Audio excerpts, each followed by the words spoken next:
Hello, everyone. It's now been 5 weeks. It's Sunday, the fifth week at Bäckedal folkhögskola. And we keep learning new things. However, I feel that this week was particularly calm, bordering on slow. But that's fine because I make up my own projects. I now, for example, have a horse.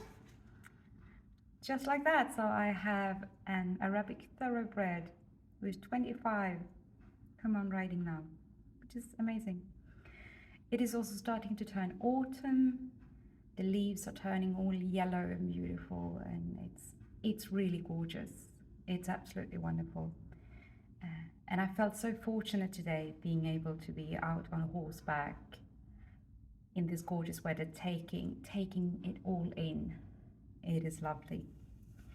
So we began this week with doing presentations. We got to pick either a garment or a fiber or a technique older than 1500 and make a presentation. So I chose wool because I think wool is the most superior fiber of all of them. So I spoke a bit about the wool that we get from different kinds of animals, that it's not only sheep's wool that we use, the different properties of different kinds of wool, and when we have evidence of that humans were starting to use wool. So sheep were among the first animals to be domesticated about 10,000 years ago. But we don't have evidence for a selection for more woolly sheep until about 6,000 years ago. So when they first were domesticated, they looked more like you would think of a goat. So not at all as much fur. However, it's fairly hard to know exactly when we started to turn wool into fibers, when we started to spin it or otherwise use it for garments or other textiles, because wool doesn't keep very well.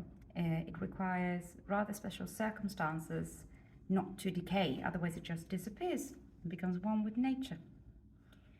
The first project, hands-on project this week, was to make some cord.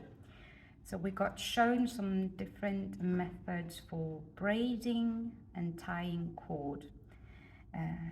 And this is my first project, which matches my nails, which is lovely. So this is made out of 12 strands.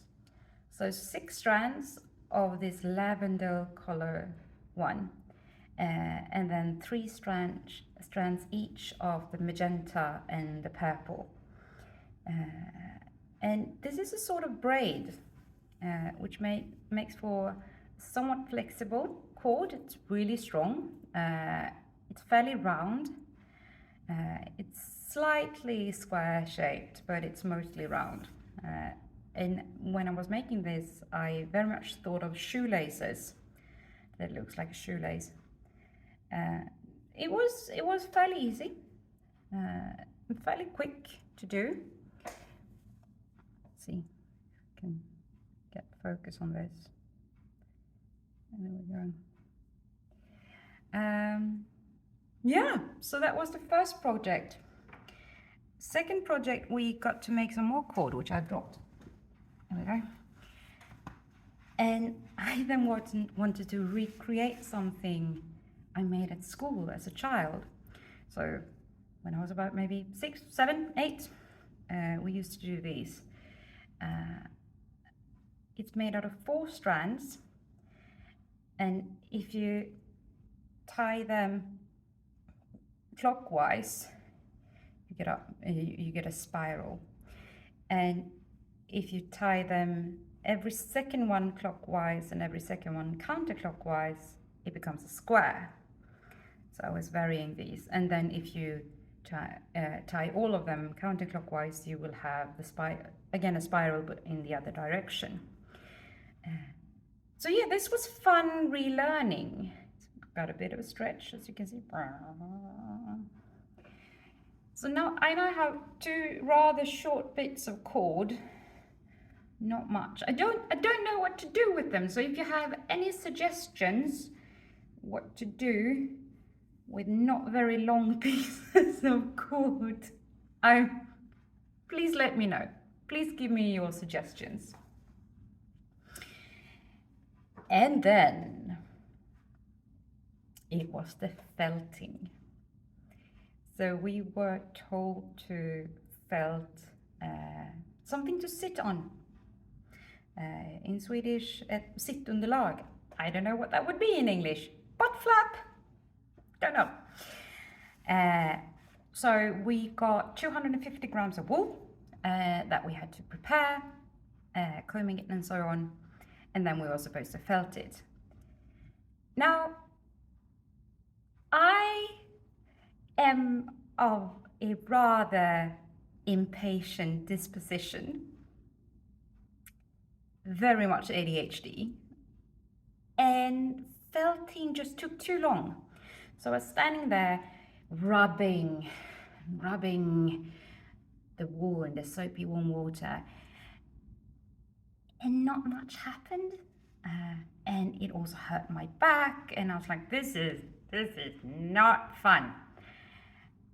So my first idea was to pop my piece of now sort of cloth into a bath and then start to trample on it. So I was standing barefoot and just working with my feet spinning around on it. And that was okay. But again, not efficient enough. And also it was getting dinner. And I went, why am I doing this when the washing machine can do it? So I popped it in the washing machine on a cotton program for 2 hours, 60 degrees, which in hindsight was rather overkill. Should I have started with maybe 30 or 40 degrees? Yes. Maybe not taken the 2-hour-long program? Yes. Is that what I did? No, that's not what I did. I have ended up with something that is a lot smaller than my butt and rather hard. It actually, can you hear that?